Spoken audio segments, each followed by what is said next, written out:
Bismillahirrahmanirrahim. Assalamualaikum warahmatullahi wabarakatuh. Perkenalkan, saya atas nama Nurizki Awalia dengan NIM 20700122047, nomor urut absen 15. Pada kesempatan ini, saya akan memenuhi tugas ulangan tengah semester mata kuliah Psikologi Perkembangan. Adapun materi yang akan saya bahas yaitu mulai dari materi pertama hingga materi ke-6. Baik, langsung saja yaitu materi pertama tentang konsep dasar psikologi. Yang saya akan bahas tentang definisi psikologi, kemudian ciri-ciri psikologi ilmiah, objektif, dan metodologi, kemudian sejarah psikologi. Yang pertama yaitu pengertian psikologi. Dalam arti bebas, psikologi adalah ilmu yang mempelajari jiwa atau mental.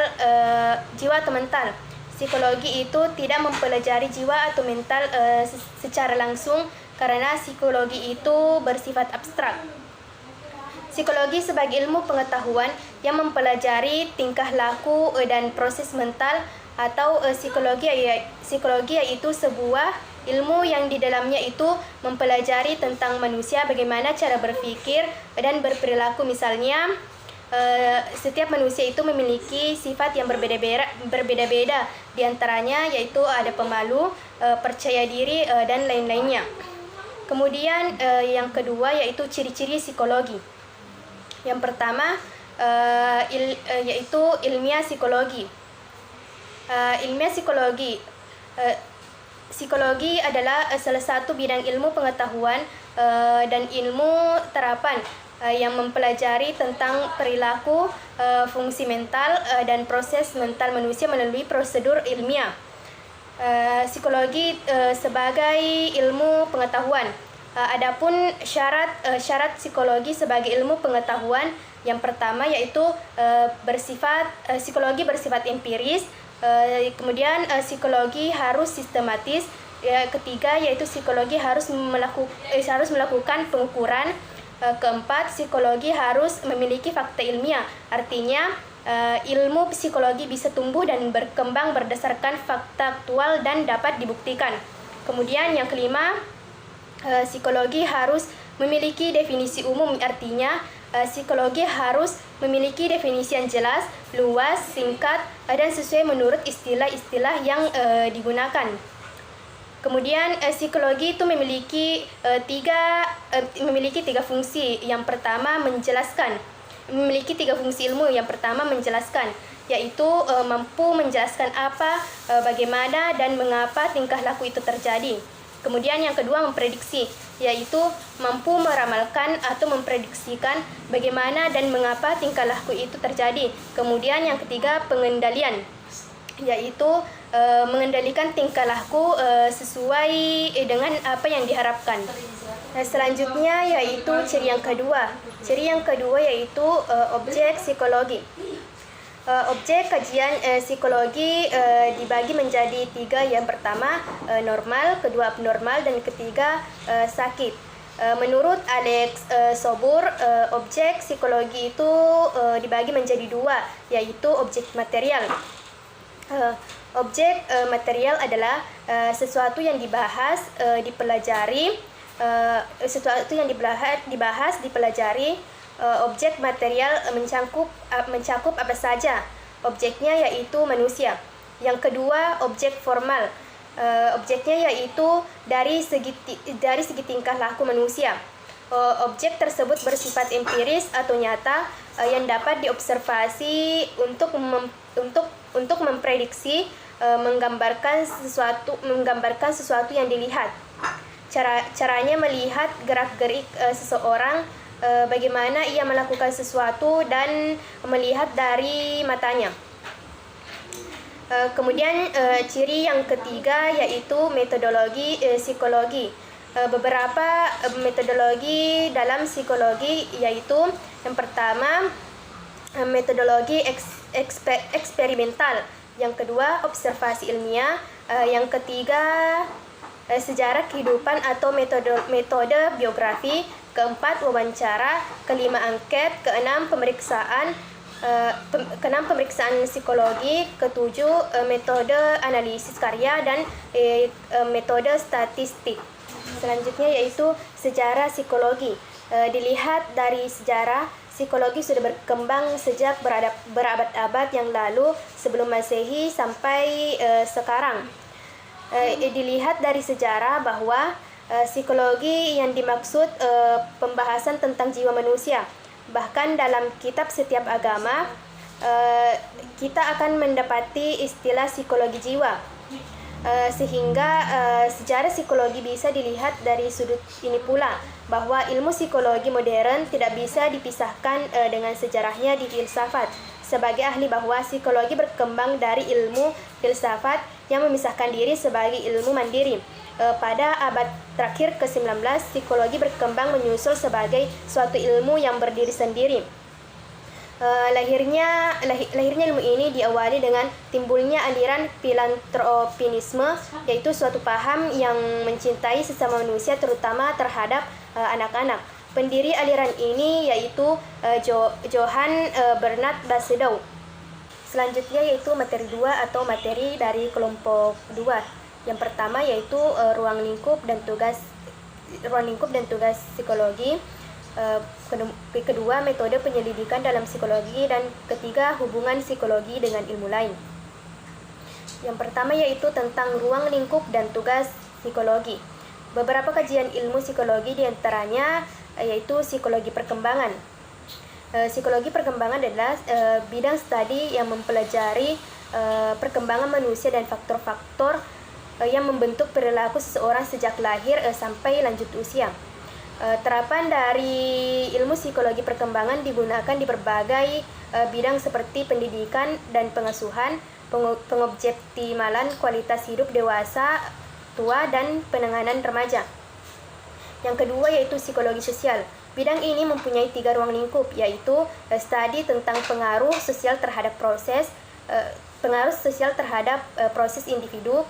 Kedua, studi tentang proses-proses individual bersama seperti bahasa, sikap sosial, dan perilaku meniru. Ketiga, studi tentang interaksi kelompok, misalnya kepemimpinan, kerjasama dalam kelompok, persaingan, dan konflik. Ketiga yaitu psikologi kepribadian. Psikologi kepribadian adalah bidang studi psikologi yang mempelajari tingkah laku manusia dalam penyesuaian diri dengan lingkungannya. Keempat, psikologi kognitif. Psikologi kognitif adalah bidang studi psikologi yang mempelajari kemampuan kognisi seperti persepsi, proses belajar, kemampuan memori, atensi, kemampuan bahasa, dan emosi. Kemudian yang kelima yaitu wilayah terapan psikologi. Wilayah terapan psikologi adalah wilayah-wilayah di mana kajian psikologi dapat diterapkan. Di antaranya pertama, psikologi pendidikan, psikologi sekolah, psikologi industri, psikologi kerekayasaan, psikologi klinis, dan parapsikologi. Selanjutnya yaitu pembahasan tentang metodologi penyelidikan dalam psikologi. Yang pertama, metode eksperimen. Kedua, metode perkembangan. Ketiga, metode observasi. Keempat, metode riwayat hidup atau klinis. Kelima, metode tes. Keenam, metode ekstrospeksi. Ketujuh, metode angket. Kedelapan, metode riwayat hidup. Kesembilan, metode pengumpulan bahan. Kesepuluh, metode introspeksi eksperimental. Ke-11 metode perangsang, ke-12 metode pernyataan, ke-13 metode reaksi, dan yang terakhir metode testa. Hubungan psikologi dengan ilmu lain yaitu yang pertama ilmu biologis. Ilmu ini merupakan pemikiran dari seorang Charles Darwin. Perspektif evolusioner menekankan faktor natur sebagai penentu perkembangan manusia, di antaranya kematangan, dasar-dasar biologis, perilaku, proses mental. Ilmu ini terbagi menjadi ilmu naturalisme, ilmu etologis, ilmu psikodinamika, dan ilmu psikoanalisis. Selanjutnya itu ilmu psikososia, tokoh Erik H. Erikson. Asumsi pertama, perkembangan kepribadian manusia terjadi sepanjang rentang kehidupan. Kedua, perkembangan kepribadian manusia dipengaruhi oleh interaksi sosial, hubungan dengan orang lain. Perkembangan kepribadian manusia ditentukan oleh keberhasilan atau kegagalan seseorang dalam mengatasi krisis yang terjadi dalam setiap tahapan sepanjang rentang kehidupan. Selanjutnya yaitu materi ketiga atau materi dari kelompok 3, yaitu tentang gejala kognitif, persepsi, bayangan, dan fantasi. Yang pertama yaitu gejala-gejala kognitif. Dalam psikologi adalah proses mental karena kognisi mencerminkan pemikiran dan tidak dapat diamati secara langsung, namun dilihat dari perilaku atau tingkah laku yang ditampilkan. Gejala-gejala kognitif dalam psikologi meliputi yang pertama yaitu persepsi. Dalam psikologi kognitif, persepsi diartikan sebagai seperangkat proses yang dengannya kita mengenali, mengorganisasikan, dan memahami cerapan-cerapan indrawi yang kita terima dari stimuli lingkungan.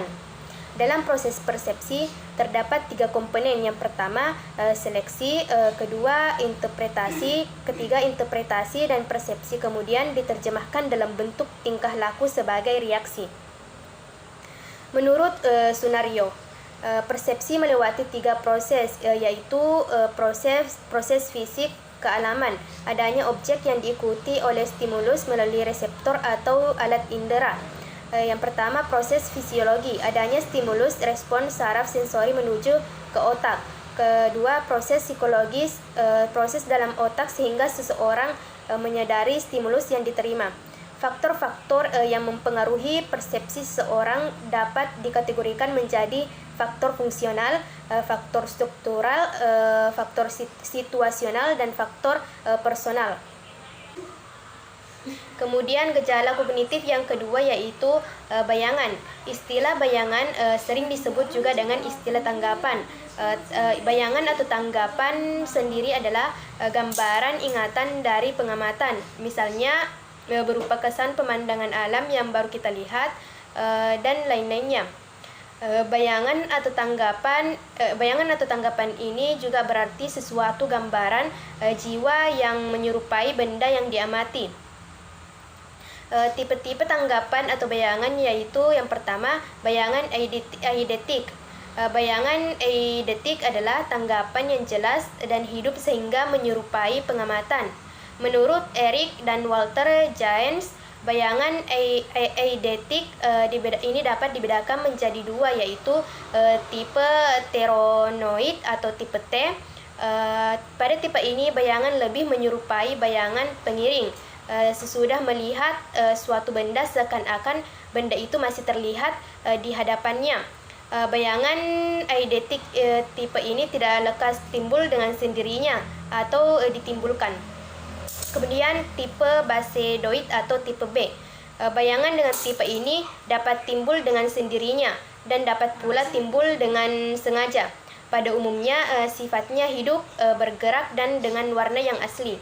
Bayangan bagi tipe ini mudah ditimbulkan secara mendadak atau spontan. Kemudian tipe tanggapan atau bayangan yang kedua yaitu bayangan pengiring. Bayangan pengiring pada umumnya hanya berjalan sebentar saja, yaitu bayangan yang segera timbul mengiringi proses persepsi setelah persepsi itu berakhir. Misalnya ketika seseorang mematikan kipas angin tersebut tidak langsung berhenti berputar, tetapi masih ada gerakan yang mengiringi sebelum berhenti total. Gejala kognitif yang ketiga yaitu fantasi. Fantasi merupakan kemampuan jiwa untuk membentuk tanggapan-tanggapan yang sudah ada, dan tanggapan yang baru itu tidak harus sesuai atau tidak harus sama dengan objek aslinya.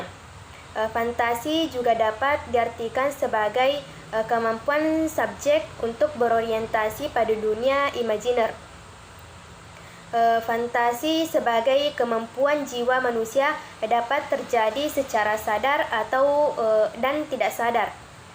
Dilihat dari cara seseorang berfantasi, maka fantasi dapat dibedakan menjadi 3. Yang pertama, fantasi yang mengabstraksi, yaitu cara orang berfantasi dengan mengabstraksi beberapa bagian sehingga ada bagian-bagian yang dihilangkan. Misalnya anak yang belum pernah melihat gurun pasir, maka untuk menjelaskannya dipakailah bayangan hasil persepsi, yaitu di lapangan. Dalam berfantasi, gurun pasir ini dibayangkan seperti lapangan, namun tanpa ada pohon-pohon di sekitarnya, dan tanahnya itu pasir, bukan rumput. Yang kedua yaitu fantasi yang mendeterminasi, yaitu cara orang berfantasi dengan mendeterminasi terlebih dahulu. Misalnya anak yang belum pernah melihat harimau, yang sudah mereka lihat itu kucing, maka kucing itu digunakan untuk memberikan pengertian tentang harimau. Dalam berfantasi harimau, maka bayangannya seperti kucing, tetapi bentuknya, ukurannya itu besar. Kemudian yang ketiga, fantasi yang mengombinasi. Orang yang berfantasi dengan cara mengombinasi pengertian-pengertian atau bayangan-bayangan yang ada, bayangan-bayangan yang ada pada individu bersangkutan. Misalnya berfantasi tentang ikan duyung, yaitu kepalanya kepala manusia, tetapi badannya itu badan ikan. Fantasi mengombinasi inilah yang banyak digunakan orang. Selanjutnya, materi keempat atau materi dari kelompok 4 tentang gejala kognitif, yaitu ingatan, berpikir, dan inteligensi. Yang pertama yaitu ingatan. Definisi ingatan. Ingatan ialah kemampuan untuk menyimpan dan mereproduksi kembali isi kesadaran kita. Ingatan ini dipengaruhi oleh yang pertama sifat perseorangan, yang kedua keadaan di luar jiwa kita, diantaranya alam sekitar, keadaan jasmani dan sebagainya. Ketiga, keadaan jiwa kita, yaitu kemauan, perasaan dan sebagainya. Dan pengaruh yang keempat yaitu umur. Selanjutnya yaitu sifat-sifat ingatan. Adapun sifat-sifat ingatan yaitu ingatan yang cepat dan mudah, yaitu seseorang dapat dengan mudah menerima kesan-kesan. Kedua yaitu ingatan yang luas, yaitu seseorang dapat menerima banyak kesan-kesan dan dalam daerah yang luas. Selanjutnya yaitu ingatan yang teguh, yaitu ingatan orang itu dapat menyimpan kesan-kesan dalam waktu yang lama. Keempat, ingatan yang setia, yaitu ingatan yang telah diterimanya. Ingatan yang telah diterimanya itu tetap tidak berubah, melainkan tetap sebagaimana pada waktu ia menerimanya. Kemudian yang kelima yaitu ingatan mengabdi atau patuh, yaitu kesan yang pernah dicamkan dapat dengan mudah direproduksi dengan lancar. Selanjutnya gangguan ingatan. Yang pertama yaitu lupa, kedua amnesia, tiga dejavu. Dejavu ialah suatu peristiwa seakan-akan sudah pernah kita kenal sesuatu yang sebenarnya belum kita kenal. Yang keempat jamaispu. Jamaispu ialah peristiwa seakan-akan kita itu belum pernah kenal kepada sesuatu yang sebenarnya itu kita sudah kenal. Yang kelima yaitu depersonalis ialah suatu peristiwa seseorang tidak mengenal dirinya sendiri. Gangguan yang keenam yaitu derealis. Derealis ialah suatu peristiwa seseorang merasa asing dalam alamnya yang real atau yang sebenarnya. Selanjutnya yaitu berpikir. Berpikir adalah suatu keadaan di mana otak kita mengelola informasi dalam memori.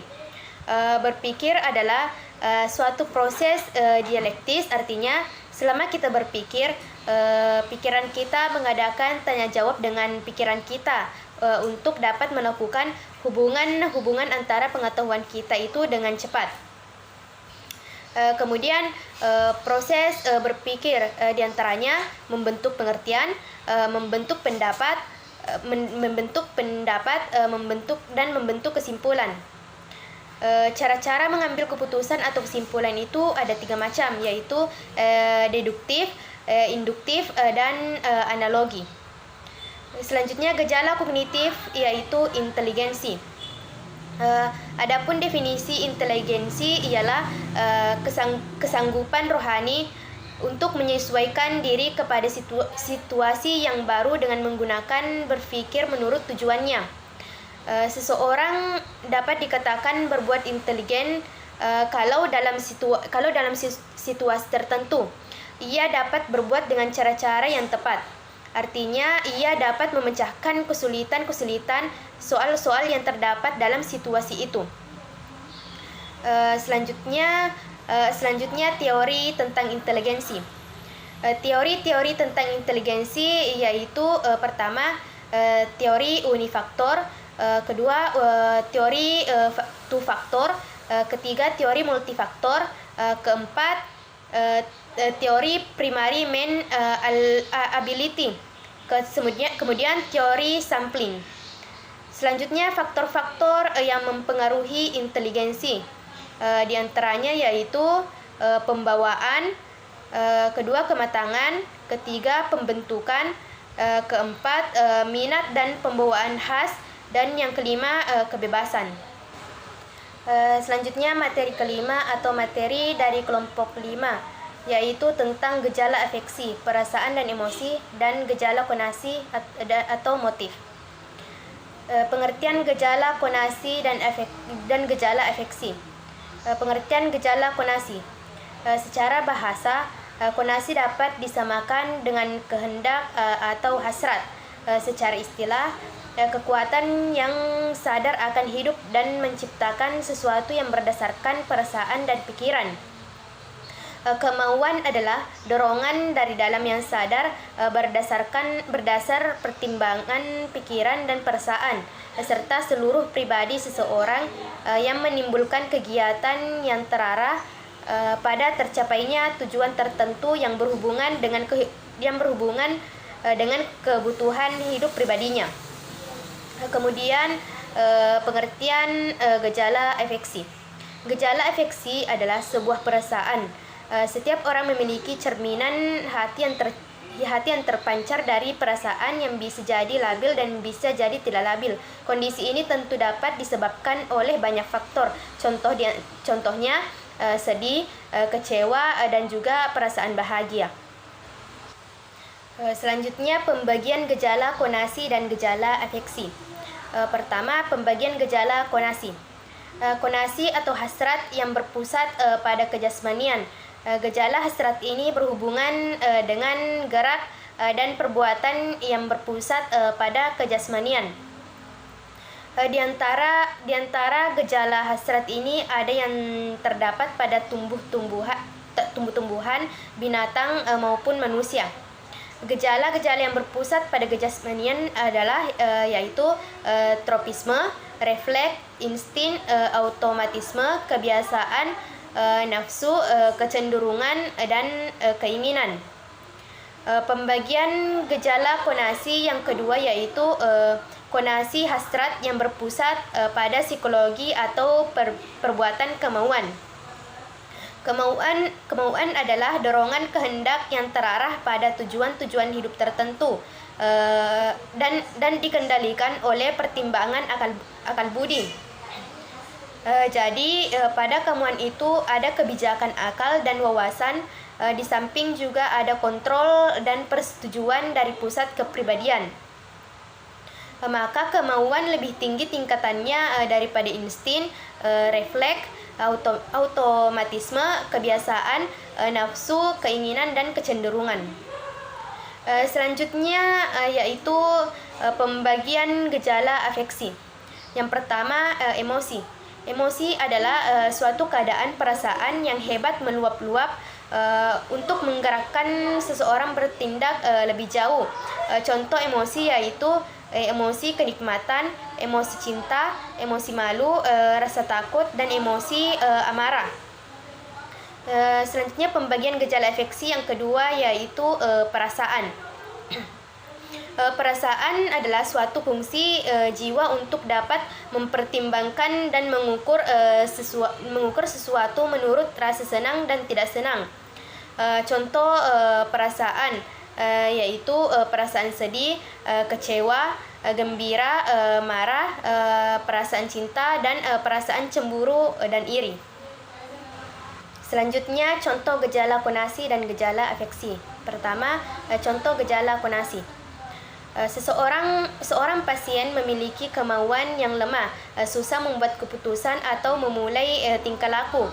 Pasien ini susah sekali bangun pagi, susah mandi, merawat diri sehingga terlihat kotor. Selanjutnya, contoh gejala afeksi. Pasien dengan gangguan mood akan merasa kehilangan energi, merasa sedih, tidak berharga, dan merasa bersalah, sulit berkonsentrasi, kehilangan minat, serta kehilangan kesenangan dalam melakukan aktivitas sehari-hari. Selanjutnya materi terakhir atau materi yang keenam tentang konsep dasar perkembangan. Yang pertama, definisi psikologi perkembangan. Psikologi perkembangan adalah suatu ilmu yang lebih mempersoalkan faktor-faktor umum yang mempengaruhi proses perkembangan atau perubahan yang terjadi dalam diri pribadi seseorang, atau suatu ilmu yang mempelajari perkembangan manusia dan faktor-faktor yang membentuk perilaku seseorang sejak lahir sampai lanjut usia. Selanjutnya, ruang lingkup psikologi perkembangan. Adapun berdasarkan ruang lingkup dan objek yang diteliti, maka psikologi dapat dibagi menjadi dua bagian. Yang pertama psikologi umum, yaitu ilmu jiwa yang mempelajari gejala-gejala kejiwaan manusia dewasa yang normal dan beradab. Kedua, psikologi khusus, yaitu ilmu yang mempelajari sifat-sifat khusus dari gejala-gejala kejiwaan manusia. Pada dasarnya psikologi umum dipelajari sifat-sifat manusia pada umumnya, yaitu persamaan dari manusia dewasa yang normal dan beradab.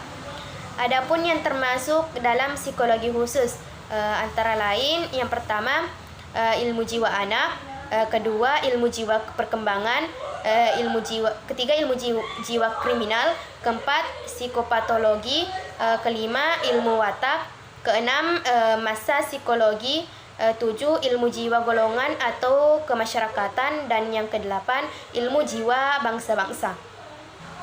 Selanjutnya prinsip-prinsip psikologi perkembangan. Pada pembahasan ini akan diterangkan 7 prinsip perkembangan menurut Hurlock. Prinsip-prinsip ini merupakan ciri mutlak dari pertumbuhan dan perkembangan yang dialami oleh seorang anak. Ketujuh prinsip ini antara lain: pertama, adanya perubahan manusia; kedua, perkembangan awal lebih kritis daripada perkembangan selanjutnya; ketiga, perkembangan merupakan hasil proses kematangan dan belajar; keempat, pola perkembangan dapat diramalkan; yang kelima, pola perkembangan mempunyai karakteristik yang dapat diamalkan; keenam, terdapat perbedaan individu dalam perkembangan; dan yang ketujuh, setiap tahap perkembangan memiliki bahaya yang potensial. Itulah penjelasan materi pertama sampai materi ke-6 yang bisa saya sampaikan. Mohon maaf atas ucapan dan perkataan yang salah. Terima kasih. Wassalamualaikum warahmatullahi wabarakatuh.